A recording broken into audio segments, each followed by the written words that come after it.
Halo semuanya, selamat pagi. Pada hari ini, saya akan menjelaskan tentang subbudaya atau subkultur. Untuk lebih lanjut, izinkan saya untuk perkenalkan diri dulu. Perkenalkan, nama saya Susana Dewi Kartika Suryana. Baik, kita akan langsung masuk ke materi. Subbudaya atau subkultur adalah grup budaya dalam cakupan yang berbeda dengan menggambarkan segmen yang teridentifikasi dalam masyarakat yang lebih besar atau sebuah kelompok budaya tertentu yang berbeda dengan menghadirkan sebagai sebuah segmen dalam sebuah masyarakat yang lebih besar dan kompleks. Sedangkan budaya adalah segala nilai, pemikiran, simbol yang mempengaruhi perilaku, sikap, kepercayaan, dan kebiasaan seseorang dan masyarakat. Adapun 10 sikap dan perilaku yang sangat dipengaruhi oleh budaya. Yang pertama itu kesadaran diri dan ruang atau sense of self and space. Yang kedua, komunikasi dan bahasa. Yang ketiga, pakaian dan penampilan. Yang keempat, makanan dan kebiasaan makan. Yang kelima, waktu dan kesadaran akan waktu. Yang keenam, hubungan keluarga, organisasi, dan lembaga pemerintah. Yang ketujuh, nilai dan norma. Yang kedelapan, kepercayaan dan sikap. Yang kesembilan, proses mental dan belajar. Yang kesepuluh, kebiasaan kerja. Baik, kita akan langsung masuk ke perilaku konsumen internasional di Amerika. Yang pertama itu, menghadapi perbedaan budaya di Amerika. Yang dimana Amerika adalah negara majemuk yang terdiri dari banyak suku bangsa, sehingga kebudayaan di sana sangat bervariasi. Mayoritas penduduk di sana memiliki nenek moyang yang berasal dari negara lain. Tidak hanya itu, kita dapat mengetahui tentang gambaran umum tentang budaya penduduk di Amerika, karena penduduk di sana lebih cenderung lebih santai dan informal. Yang kedua itu etika, yang dimana etika pada saat acara makan malam cenderung lebih santai dan informal, sehingga janganlah kaget jika menghadiri suatu perjamuan makan malam di sana, para hadirin yang akan ada di sana berpakaian lebih santai. Dan harus diingat juga, mulailah makan Anda ketika sudah dipersilakan oleh sang tuan rumah. Yang ketiga, mengucapkan salam. Mengucapkan salam di Amerika itu cenderung informal. Pastikan Anda tersenyum dan memanggil seseorang dengan menggunakan nama pertama mereka. Jika Anda sedang bersama teman-teman, jangan lupa juga untuk memperkenalkan mereka. Jabat tangan merupakan hal yang umum dengan mengucapkan hello, umum dipergunakan untuk memulai percakapan. Orang Amerika cenderung berbicara terbuka apa adanya, dan jangan mudah untuk tersinggung dengan ucapan mereka, karena mereka pada dasarnya tidak menyukai obrolan yang sekedar basa-basi. Yang keempat itu dalam berpakaian. Di Amerika itu, berpakaian penduduk di bagian di sana lebih formal dibandingkan di daerah barat. Mahasiswa di sana juga cenderung untuk menggunakan sesuatu dengan nyaman dan cenderung kasual. Yang kelima adalah kehidupan kampus, yang dimana kehidupan di Amerika ini sangatlah berbeda dengan yang biasanya yang kita rasakan, di mana suasana belajar di sana lebih cenderung santai dan informal. Di Amerika tidak perlu malu untuk bertanya, dan para staf kampus juga akan dekat dengan para siswa.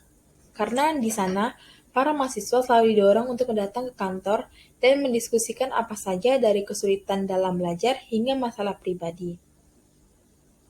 Baik, kita akan lanjut ke perilaku konsumen internasional Korea. Yang dimana ada nasionalisme, yaitu sifat orang Korea yang paling dominan adalah rasa nasionalisme, yang dimana mereka sangat mencintai dan sangat setia pada negara mereka.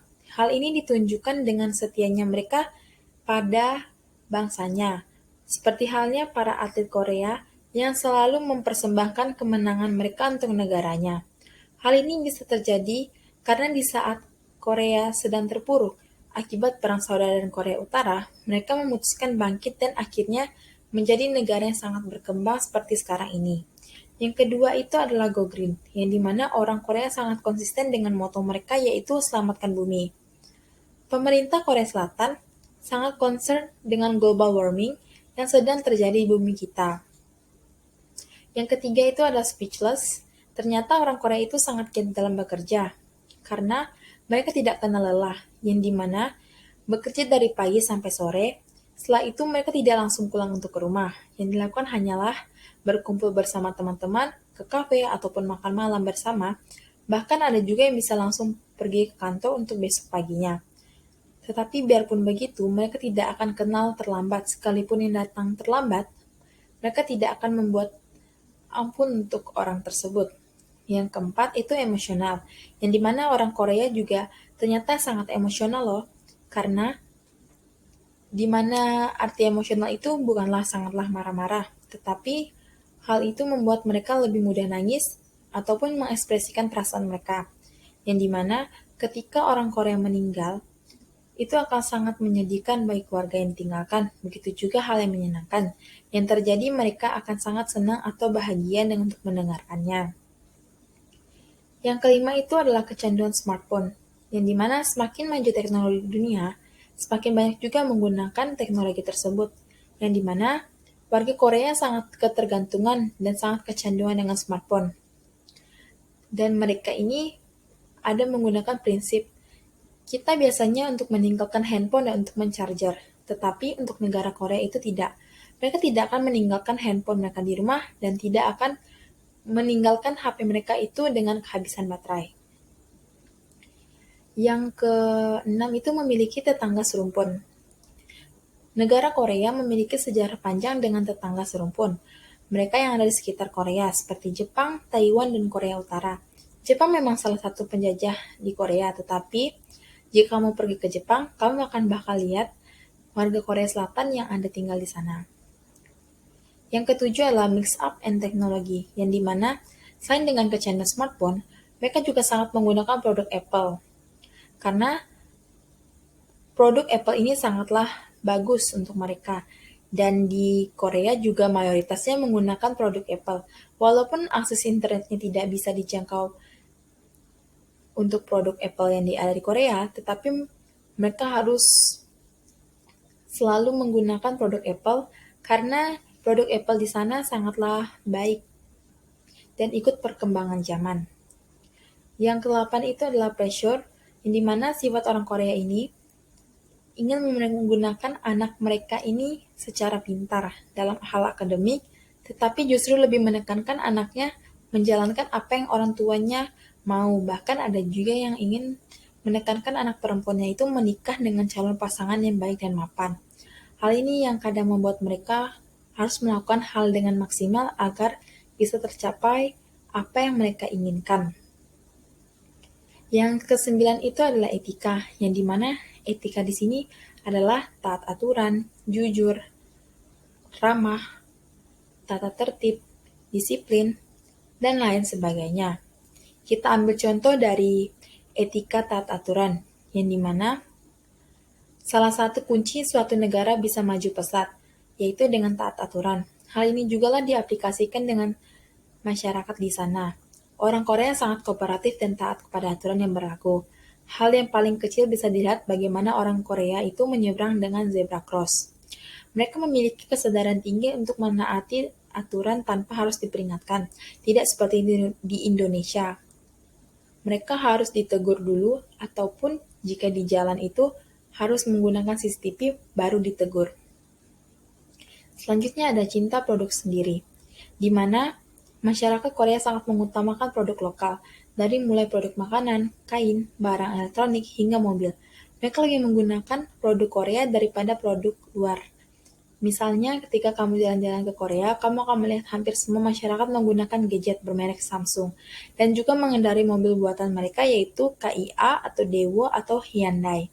Sangat berbeda dengan masyarakat Indonesia, yang justru merasa bangga dan mengagung-agungkan brand luar negeri, misalnya seperti Chanel, Zara, ataupun hal lainnya.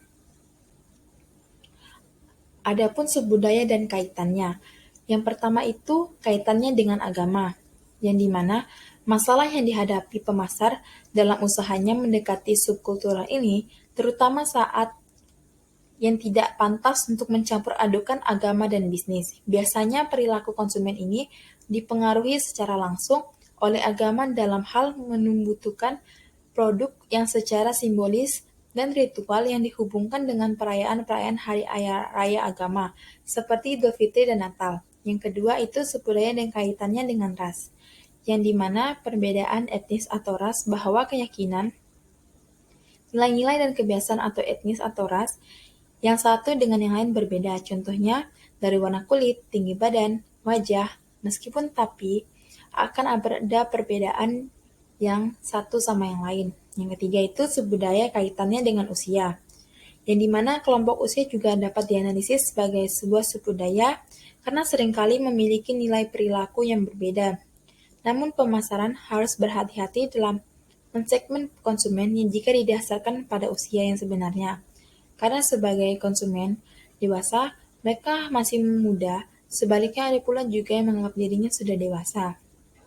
Yang keempat, subudaya dikaitannya dengan jenis kelamin, yang dimana isu tentang jenis kelamin atau gender ini dan diskriminasi seksual yang semakin maraknya belakangan ini terjadi mengundang para ahli untuk memasukkan gender suatu negara atau kategori dari subbudaya ini. Selama ini orang mengenal menerapkan ciri-ciri dan peran-peran tertentu, yang dimana bagi pria dan wanita. Pemasang iklan sampai sekarang masih menonjolkan peran yang berhubungan antara jenis kelamin dan selera konsumen. Karena ini dipengaruhi oleh faktor-faktor yang berhubungan dengan jenis kelamin. Dan yang terakhir ini adalah subbudaya kaitannya dengan geografi dan wilayah, yang dimana geografi adalah ilmu tentang permukaan bumi, hasil yang diperoleh dari bumi. Segmentasi geografis membagi konsumen menjadi beberapa segmen berdasarkan tempat tinggal mereka. Variabel geografi. Variabel tersebut antara lain wilayah, ukuran daerah, ukuran kota, dan kepadatan iklim. Nah, mengapa segmentasi geografis penting? Alasannya adalah yang pertama, segmentasi geografis menunjukkan lokasi tinggal, mempengaruhi kebutuhan dan selera konsumen. Yang kedua, jangkauan wilayah geografis juga mempengaruhi konsumsi sumber daya. Baik, saya akan lanjut ke subbudaya kaitannya dengan wilayah. Nah, subbudaya adalah sekelompok orang memiliki perilaku yang berbeda dengan kebudayaan induk mereka. Sedangkan wilayah itu sebuah daerah yang dikuasai atau menjadi teritorial dari sebuah kedaulatan. Baik, sekian dari saya. Terima kasih.